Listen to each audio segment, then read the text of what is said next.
Namaskaram girls. Now let us see the introduction to econometrics. This is a new term for you. There is a group in BSc which is called BSc Econometrics. It's a combination of 3 subjects. If you have studied the econometrics, you can go for a job based on economics and also the statistics. CSO already you have studied, isn't it? And also maths. So the combined together is called econometrics. Where it is originated from?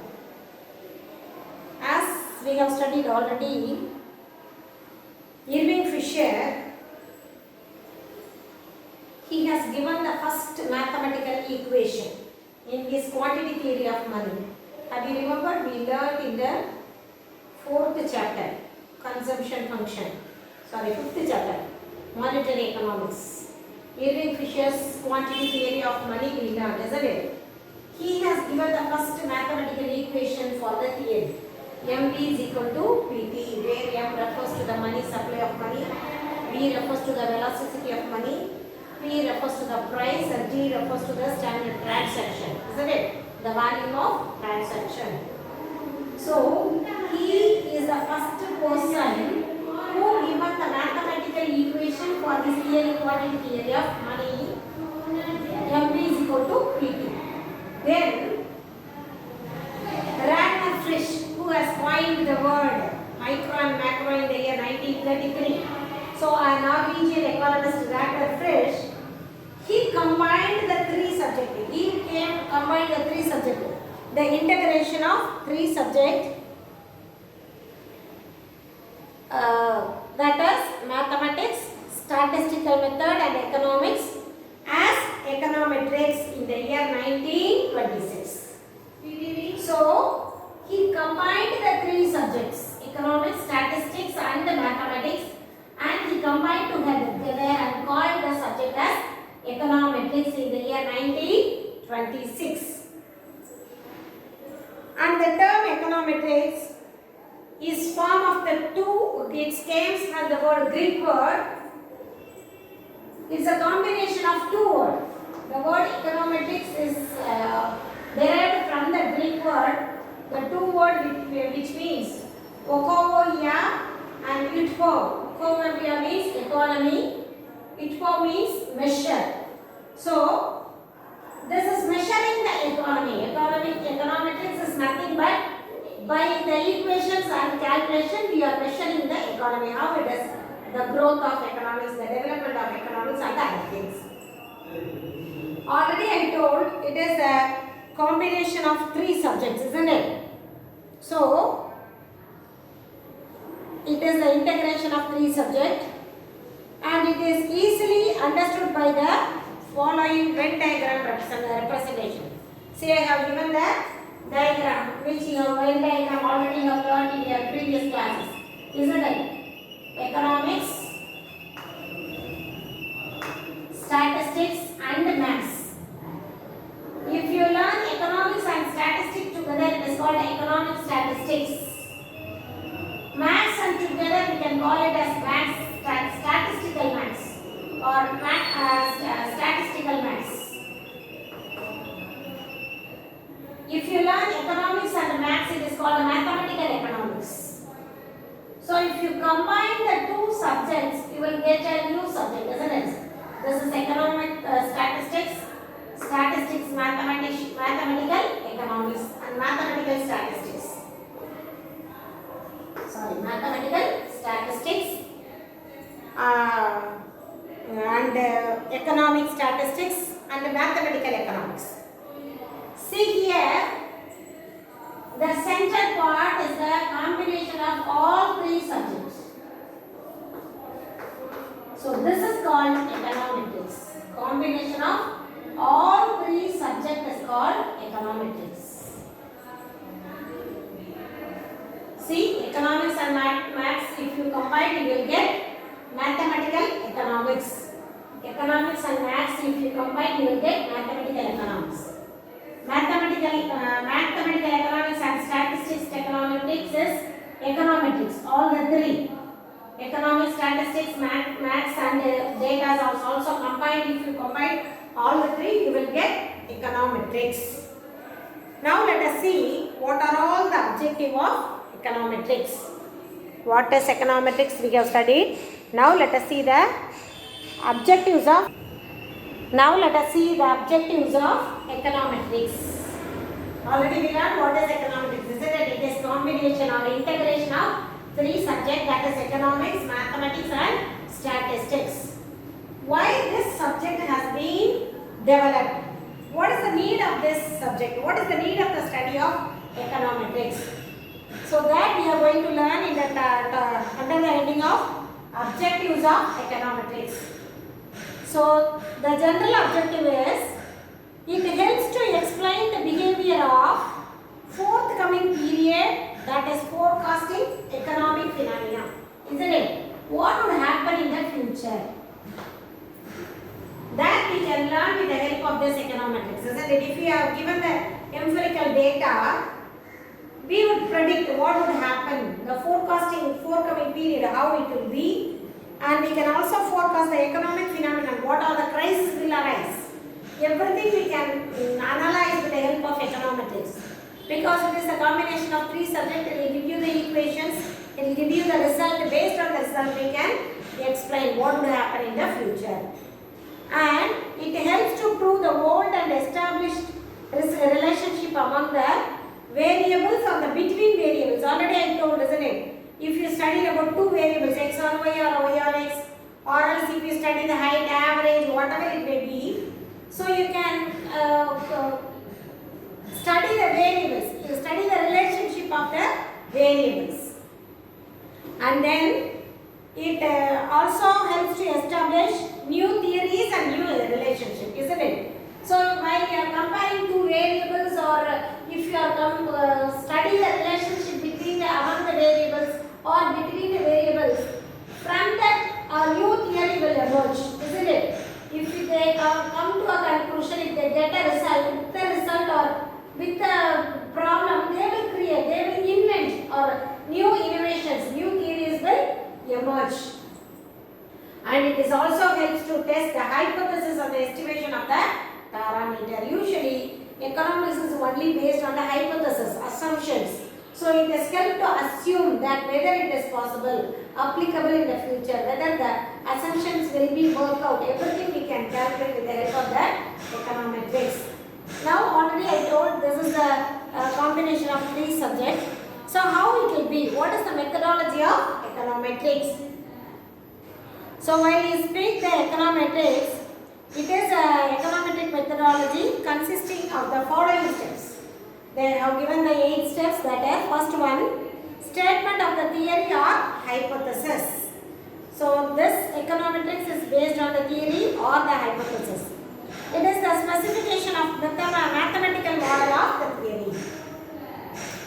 So it is a combination of economics, so it will be theories and the hypothesis will be there. And the mathematical model theory will be there because it is a combination of maths also. So specification of mathematical model theory is also there. Then specification of the econometric model of the theory. Then obtaining the data. If you need statistics, you have to need that. Obtaining the data are very important.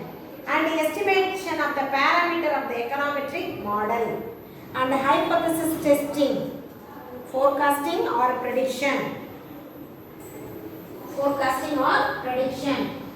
And it also use the model. We also use the model for control or the policy purposes. To control the policies or create new policies, we can use this econometrics model. And then we are going to study the difference between the econometric model and the mathematical model and statistical model. So these models in mathematical economics are developed based on the economic theory, isn't it? Already I have given you the Venn diagram. So the mathematical economics are developed on the economics theory, but econometric model are based on the economics theory to test the validity of the economic theory, that is reality through the actual data. So if you study the mathematical economics, you learn only the theories. The difference between the mathematical and the econometrics we will learn now.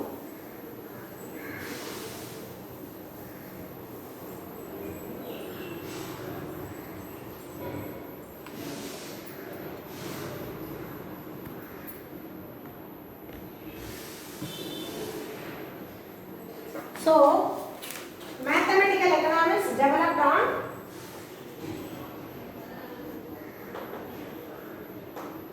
economic theories, isn't it? So, they based on the economic theories, but the economic model are based on the econometrics is based on the economic theory, but how it is testing, it is also based on the economic theory, but with testing, that is to test the validity of economic theory. So, if a theory was developed in the period of Great Depression, we can analyze whether it is applicable for this period also. So, we can test the validity of the economic theory through the economics. The mathematical economics is based on the economic theories. It gives the result. But in the econometrics, we use the economic theory, but it tests and also gives the validity, whether it is applicable during this period or not. And then regression analysis.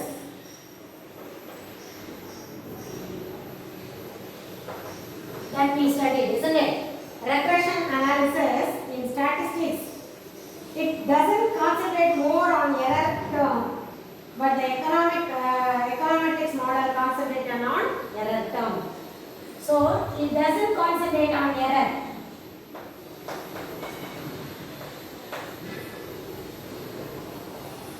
But the econometrics concentrate on error term. It concentrates on the error term, how it will be, what is the mistake is there, how we have to rectify. Everything will be done only through the econometrics. And then, so they will give the clear explanation, the linear and the random part, everything will be clear. If you give the statistic regression, y is equal to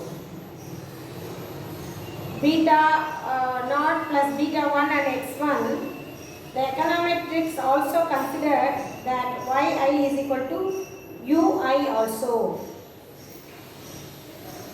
That is more than 2 variables.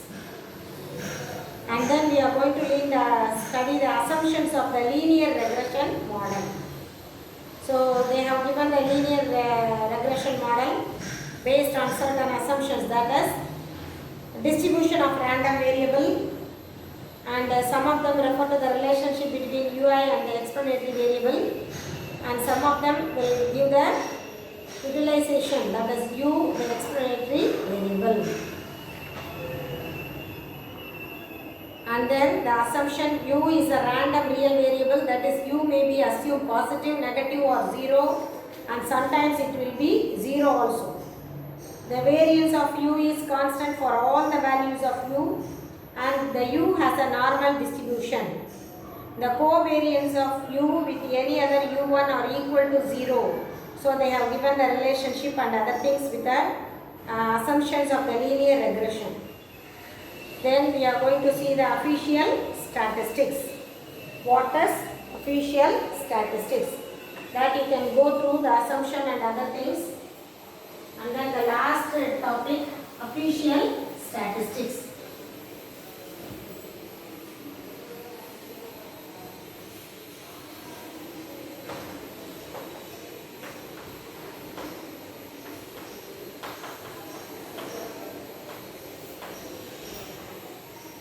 Official statistics are the statistics published by the government agencies or other public bodies such as international organization.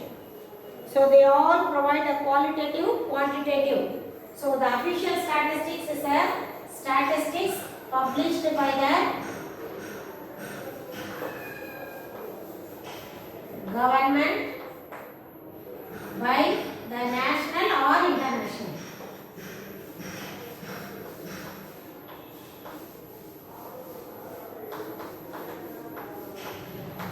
International authorities. So the data they provide the qualitative and quantitative information of all major areas of the citizens. So it is an information of economic, social development accessible to the public, allowing the impact of the government policies and to be assessed and thus proving accountability. So the official statistics is published by the government or other public bodies. Already we have studied, while we are studying the data, we studied the primary data and the secondary data. The primary data is the first hand information, second hand is the published or unpublished, they are getting the data, isn't it? So those data are, while they are publishing the data, that is called the official statistics. So usually the Ministry of Statistics and the program implementation,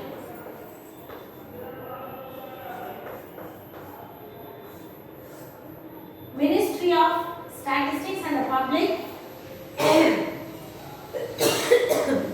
and the program implementation, it gave into existence the independent ministry in the year 1999. So after meeting the Department of Statistics and the Department of Program Implementation. So first it has Department of Statistics and Department of Program Implementation. So they both merged together and they and they came into existence the Ministry of Statistics Program Implementation in the year 1999. So it has two wings. One is the ministry has two wings. One is statistics, the another one is program implementation. So both combined together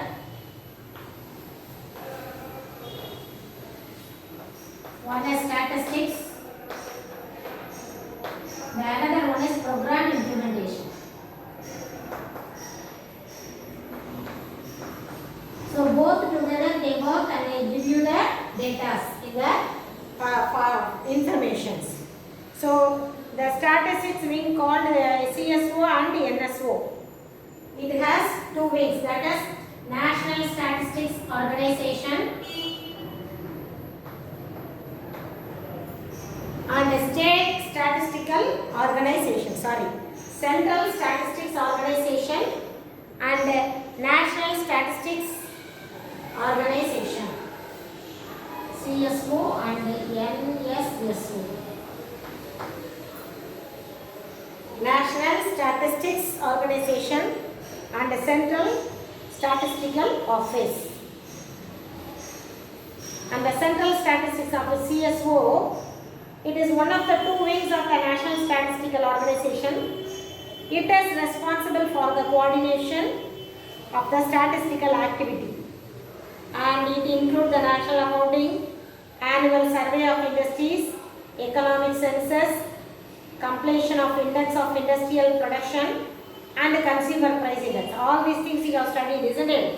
So the Central Statistical Organization Office is responsible for all these things, taking census, industrial policies and other things that we have studied, isn't it?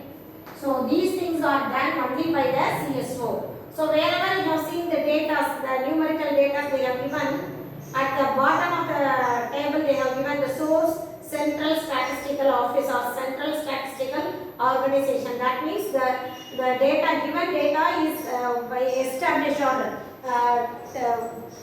published through the Central Statistical Office, and it is also deals with the social statistics training and other things, and it is headed by the Director General with 5 additional directors. So the chairperson is Director General DG, and he is assisted by 5 directors. So all together they control the CSO, they get the information, they give the data. So additional director generals, they are all looking after the national accounts, social statistics, economic statistics and training division. And it is included, it is where it is located, it is in the Sardar Patel Bhavan, Parliament Street in New Delhi. So CSO is located, this is all these things will come in one more question, girls. Sardar Patel Street, New Delhi, Parliament Road, New Delhi. So the CSO, Central Statistical Office, is located in Sardar Patel Road, Bhavan, Parliament Street and New Delhi. And the Industrial Statistics Wing, CSO, is located in Kolkata. So there is a different 2 wings. The Industrial Wing is located in Kolkata. The Computer Center is also under CSO, located in RK Puram, New Delhi. So the various divisions of the CSO were located in various places. All over the India they are situated. So from collecting the data different places, computing everything in the computer, and then they are giving the publishing. And then the NSSO, that is National Sample Survey Organization. NSSO, National Sample Survey Organization.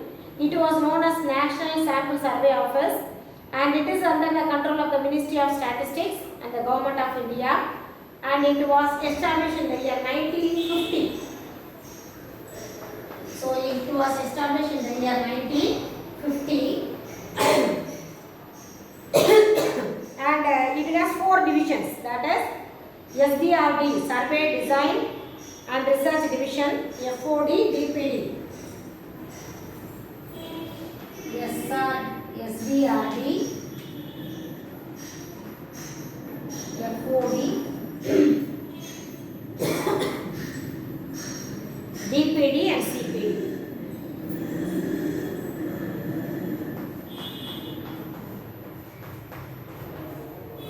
SDRD means Survey, Design and Research Division, Field Operation Division, FOD, Data Processing Division and Coordination and Publication Divisions.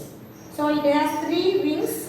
They have the 20-point program, infrastructure monitoring project and a number of Parliament local area development schemes.